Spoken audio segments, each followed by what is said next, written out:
接下来的演讲者是我们荷兰5级制马集选区的候选人，也是一个很平易近人的候选人，连荣华先生。Thank you. Dear residents, friends, thank you for coming here this evening. We have heard the SDP come up with one after another rushwork, patchwork policy ideas. This evening, I want to focus on what they have said on the economy. In particular, their call to shift manufacturing out of Singapore. This is serious because what is at stake here is about 500,000 jobs. What is also at stake here are jobs from the services sector. Those who support these manufacturing operations, such as logistics, finance, legal, admin, and so on. The SDP took this very simplistic view that manufacturing and services are two distinct, unrelated sectors. It shows their lack of understanding of our industry. I think all of us who work will know there are these linkages. The two sectors are interlinked. Manufacturing actually helps to create value add for services and also help to anchor services activities here. For example, the regional headquarters, the R&D activities, the supply chain, and so on. Our manufacturing sectors accounts for 22% of Singapore's GDP, comparables to economy like Germany, Japan. The recent financial crisis actually shows the value of having a diversified economy and that we don't just depend on one sector.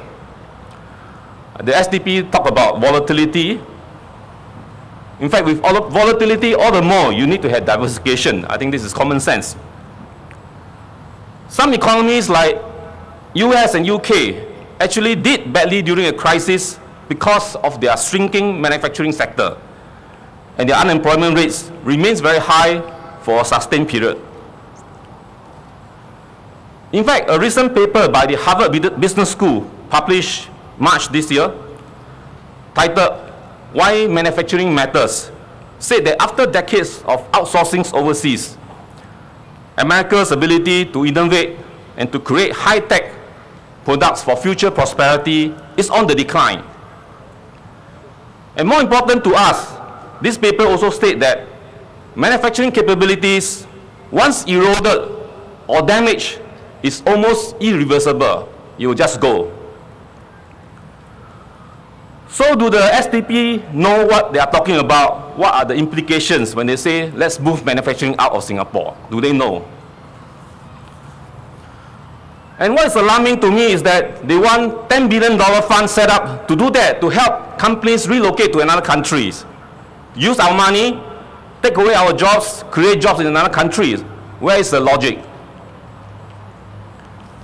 And SDP then say that the money that we need can be raised by selling our precious national assets, like SIA, the Temasek Link companies, those that are in our reserves, sell them and take the money out, cash out and do that. I wonder if they know that the returns of our reserves, known as NIRs, net investment returns, also contribute to balancing our annual budget. Just in financial year 2011, this NIRs amounts to $7.8 billion.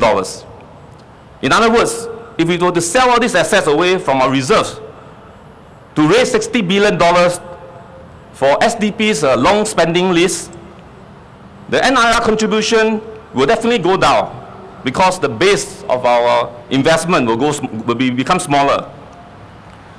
Where are they going to find the new revenues to balance the budget?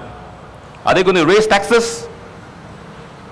Or will we soon be like some of these European countries, like Greece, Portugal, Spain, Ireland, where we have to beg IMF for money and to institute austerity measures?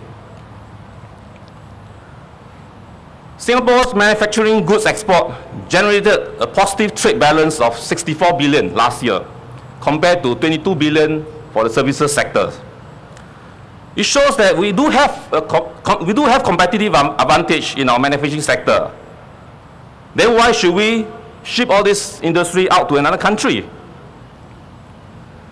This foreign exchange that we have, this significant foreign exchange earnings, these are important foreign exchange earnings for us. The positive balance from our good export. If we were to go give up all these manufacturing sectors that export, this precious source of foreign exchange will be gone. And the source of foreign exchange is one of the reasons why we can keep our Singapore dollar strong to fight imported inflation, to fight higher cost of living. So again, where is the logic? For a small and open economy like ourselves, with no natural resources, no agriculture to export, how will we be able to generate enough foreign exchange receipts to pay for our imports over the long term? We know from history, from crisis, weak balance of payments and low reserves is the quickest ways to invite speculation on your currency, on your financial markets. Tonight, I want to harp on this $60 billion small change comment from our one candidate in SDP, because he just reaffirmed it a few days ago. I remember in February this year when the finance minister presented the budget and announced the $6.6 billion growth and share package to help Singaporeans cope with the rising costs and inflation. The SDP response on their website was that PAP is spending like there was no tomorrow. When we come up with a package of $6.6 billion to help our citizens cope with high inflation and high costs, they say we are spending like as if there's no tomorrow. Now, one of their candidates here said that spending $60 billion is small change. I'm not sure we can afford that kind of spending spree by the SDP. I think we want an opposition that not only make noise, but they also make sense. These economic ideas of theirs, among others, clearly does not make sense in my mind. This is another reason why on 7th of May, we should all vote wisely, because really, we may not have so much small change for SDP to spend.